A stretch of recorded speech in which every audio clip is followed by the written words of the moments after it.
I welcome you all to this channel। जैसा आप जानते हैं इस चैनल पर आपको इकोनॉमिक सब्जेक्ट से रिलेटेड वीडियोस मिलती हैं जिसमें क्लास 9th, 10th, 11th और 12th CBSE बोर्ड की कंप्लीट सिलेबस वीडियोस अवेलेबल होती हैं।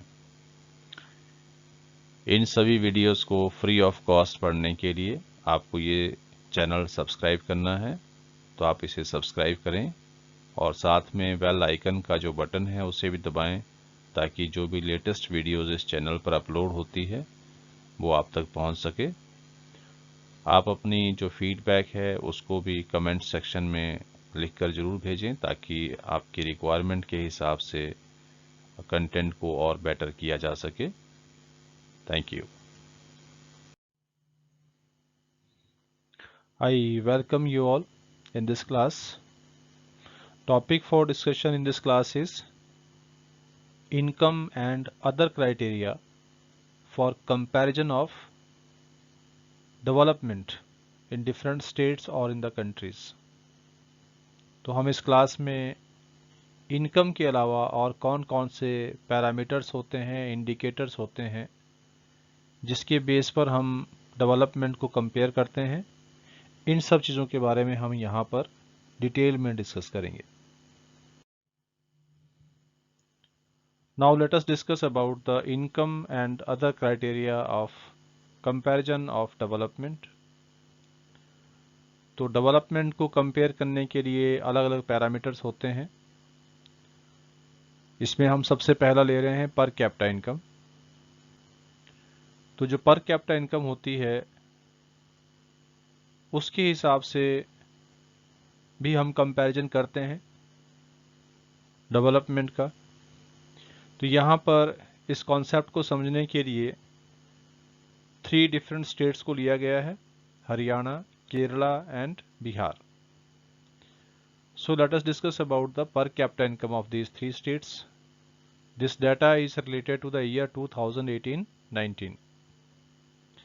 हरियाणा की पर कैपिटा इनकम इस डाटा के हिसाब से है 1,80,174 रुपीज़, जबकि इसी समय में केरला का जो पर कैपिटा इनकम है वो है 1,63,475 रुपीज़ और बिहार का है 34,409 रुपीज़। तो जैसा हमने पहले भी डिस्कस किया है कि पर कैपिटा इनकम निकालने के लिए हम क्या करते हैं, टोटल जो इनकम है उसको हम डिवाइड करते हैं टोटल पॉपुलेशन से। तो जैसे हरियाणा और केरला की जो पॉपुलेशन है वो बिहार के कंपैरिजन में काफ़ी कम है, बिहार में पॉपुलेशन काफ़ी ज़्यादा है। तो बिहार की अगर हम टोटल पॉपुलेशन को मिला लें और टोटल इनकम ऑफ बिहार को कैलकुलेट कर लें तो उनका जो रेशो आया है वो आया 34,409। अब ऐसा नहीं है कि बिहार में हर किसी की जो इनकम है वो इतनी है, it is just an average. और इसी तरह से जो एवरेज निकाला गया हर स्टेट के लिए एवरेज है, हरियाणा का भी एवरेज है और केरला का भी एवरेज इनकम है। लेकिन यहाँ पर सबसे कम इनकम किसकी है, बिहार की शो हो रही है। कारण क्या है, क्योंकि यहाँ पर पॉपुलेशन ज़्यादा है, गरीबी ज़्यादा है, कम इनकम कमाने वाले लोगों की संख्या बहुत ज़्यादा है। ज़्यादा इनकम भी यहाँ लोग कमाते हैं लेकिन उनकी संख्या कम है। तो उसके हिसाब से यहाँ पर जो डाटा है उसमें पर कैपिटा इनकम जो है बिहार की सबसे कम है। लेकिन अगर हम सबसे अच्छी स्थिति में देखें तो यहाँ पर हरियाणा है। मतलब हरियाणा में जो पर कैपिटा इनकम है वो इन तीनों स्टेट्स में सबसे ज़्यादा है। इसलिए पर कैपिटा इनकम के हिसाब से हम ये कह सकते हैं कि हरियाणा जो है वो सबसे अच्छी स्थिति में है।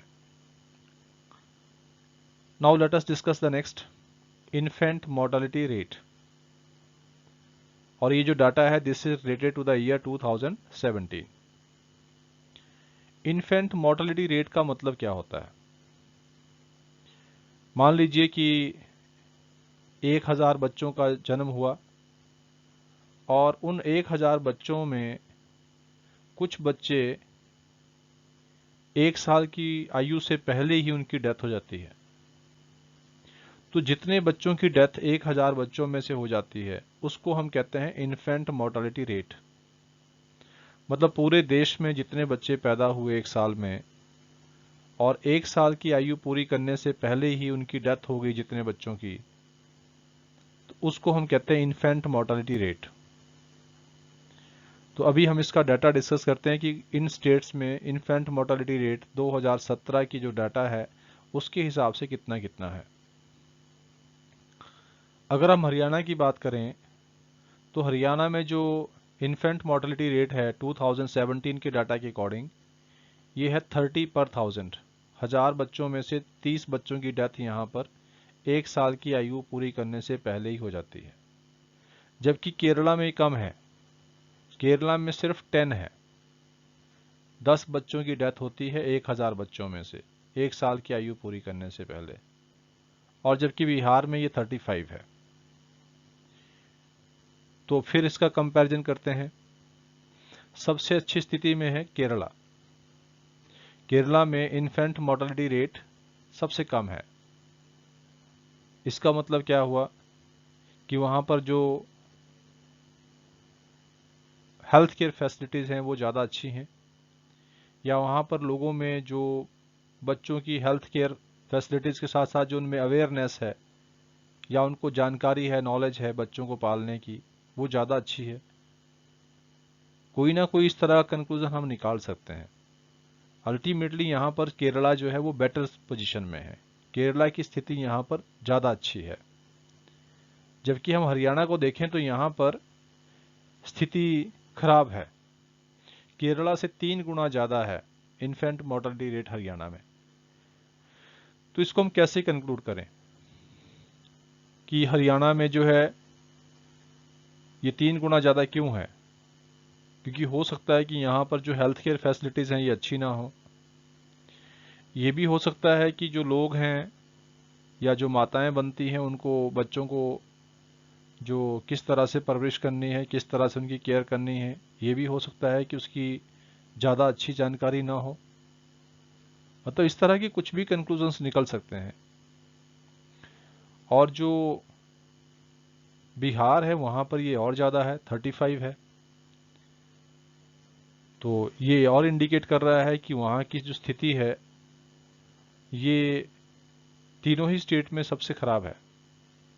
अब यहाँ पर हम जो भी डिस्कशन कर रहे हैं इसका अर्थ क्या है, ये बुक में डाटा दिया हुआ है और उसके हिसाब से हम क्या क्या कंक्लूजन निकाल सकते हैं। This is just the conclusion. क्योंकि कंपैरिजन करने के लिए हमें ये सारे पैरामीटर्स पे सोचना पड़ेगा, स्थिति कुछ डिफरेंट भी हो सकती है, but just an general idea about these comparisons.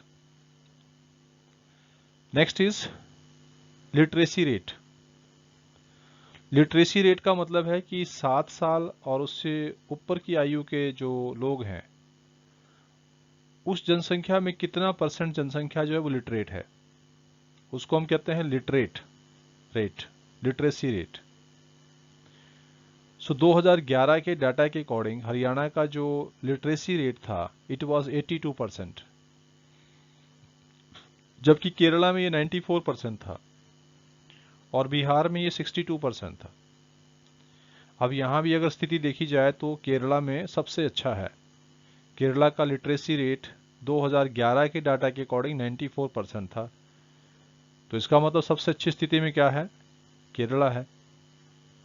और लिटरेसी रेट में हरियाणा दूसरे नंबर पे है, जबकि बिहार सबसे लास्ट में तीसरे नंबर पे है।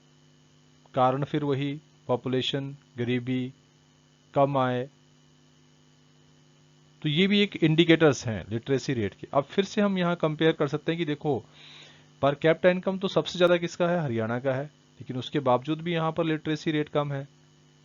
तो हम इसको कैसे कंक्लूड कर सकते हैं कि हो सकता है कि लोग जो है वो पढ़ना लिखना ना चाहते हों या लोगों में अवेयरनेस कम हो, कुछ भी, whatever the conclusion can be there. एक सिर्फ विचार विमर्श किया जा सकता है इस पे कि कोई क्या कारण हो सकता है। इसी तरह से अगर देखें तो बिहार में ये सबसे कम है लिटरेसी रेट।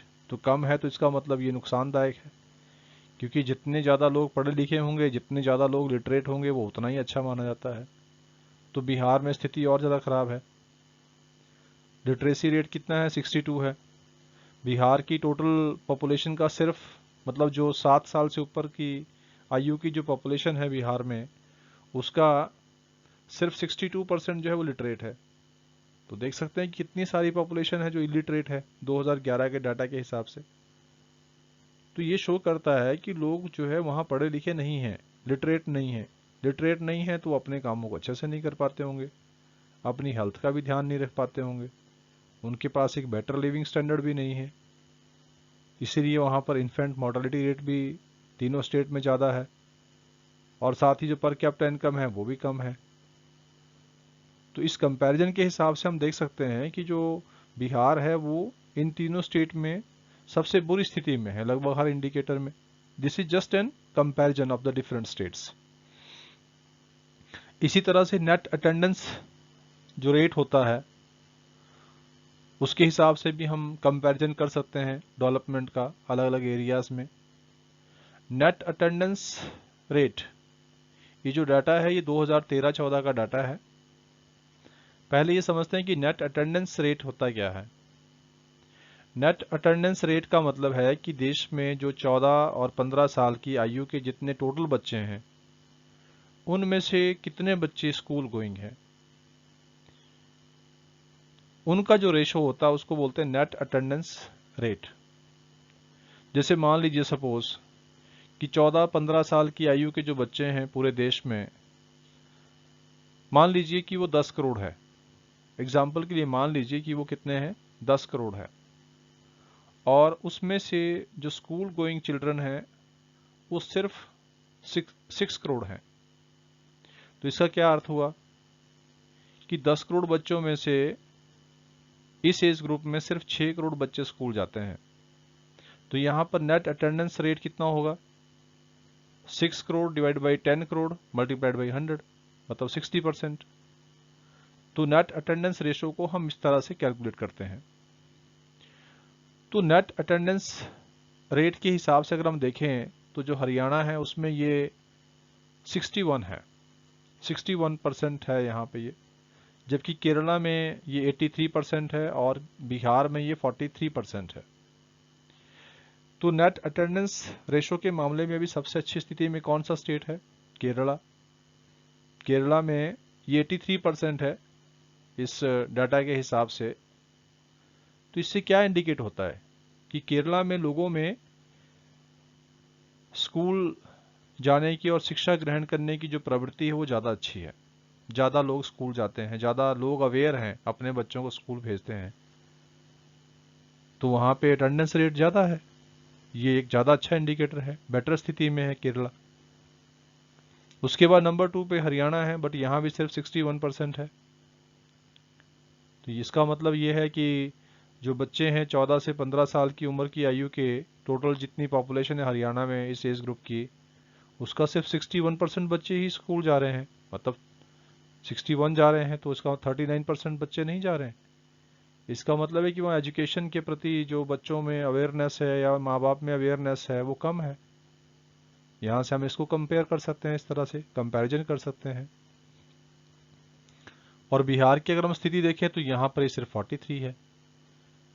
यहाँ से इंडिकेट हो रहा है कि इस एज ग्रुप के 50% ज़्यादा बच्चे स्कूल ही नहीं जा रहे हैं। इसका मतलब ये हुआ कि वहाँ पर ड्रॉप आउट रेट ज़्यादा है, बच्चे पहले ही स्कूल छोड़ जाते हैं। तो अगर बच्चे पढ़ लिख नहीं रहे हैं तो फिर डेवलपमेंट कैसे होगा, क्योंकि पॉपुलेशन इतनी ज़्यादा है और उस पॉपुलेशन में से 43% ही नेट अटेंडेंस रेशो है या रेट है। तो इसका मतलब फिर से यहाँ पर जो है वो एक प्रॉब्लमेटिक पोजीशन है। तो ये जो डाटा हमने कंपेयर किया है, इस डाटा को कंपेयर करने का मकसद सिर्फ ये है कि हमें समझ पाएं कि सिर्फ आय के साथ जो है वो सारी चीज़ें नहीं जुड़ी हुई हैं। सिर्फ इनकम ज़्यादा होने से लाइफ बेटर नहीं हो जाती है किसी भी स्टेट में या किसी भी देश में। बहुत सारे दूसरे इंडिकेटर हैं जो ह्यूमन लाइफ को अफेक्ट करते हैं, जैसा हमने ह्यूमन डेवलपमेंट रिपोर्ट में भी पढ़ा हुआ है।